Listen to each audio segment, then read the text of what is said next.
Damn all the time. The barber made her sit absolutely still in the chair. "If you move, you might just lose an ear." There was nothing jovial in his voice. Beth sat as quietly as she could, but it was impossible to keep completely still.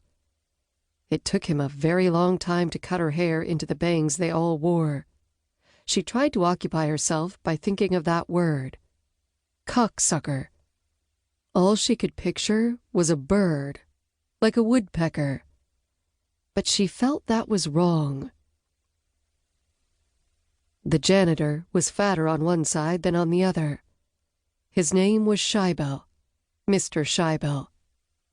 One day, she was sent to the basement to clean the blackboard erasers by clumping them together, and she found him sitting on a metal stool near the furnace, scowling over a green and white checkerboard in front of him.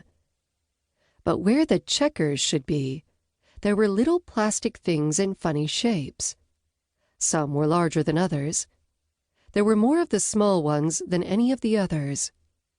The janitor looked up at her. She left in silence. On Friday, everybody ate fish, Catholic or not. It came in squares, breaded with a dark brown dry crust, and covered with a thick orange sauce, like bottled French dressing. The sauce was sweet and terrible, but the fish beneath it was worse. The taste of it nearly gagged her.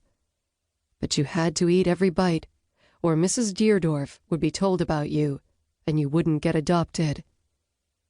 Some children got adopted right off.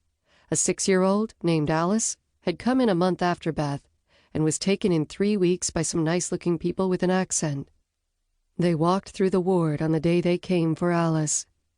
Beth had wanted to throw her arms around them because they looked happy to her.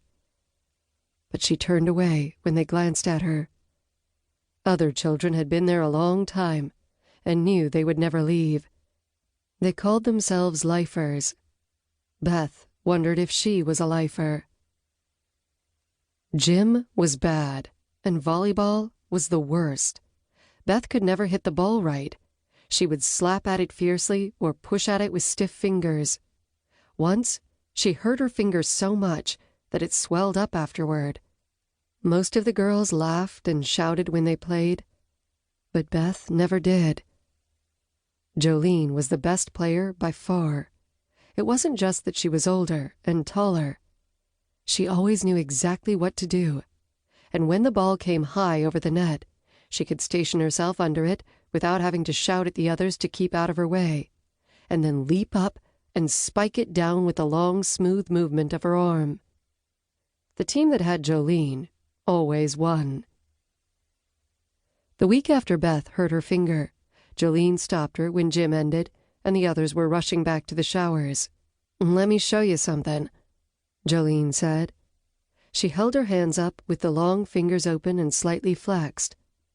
"You do it like this." She bent her elbows and pushed her hands up smoothly, cupping an imaginary ball. "Try it." Beth tried it, awkwardly at first. Jolene showed her again, laughing.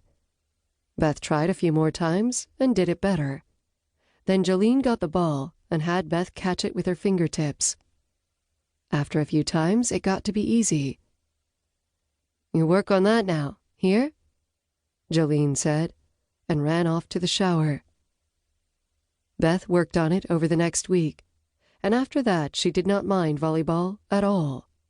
She did not become good at it, but it wasn't something she was afraid of anymore. Every Tuesday, Miss Graham sent Beth down after arithmetic to do the erasers. It was considered a privilege, and Beth was the best student in the class, even though she was the youngest. She did not like the basement.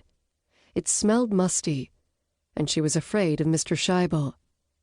But she wanted to know more about the game he played on that board by himself. One day she went over and stood near him, waiting for him to move a piece. The one he was touching was the one with a horse's head on a little pedestal. After a second, he looked up at her with a frown of irritation. Bye now, AudioEbook site.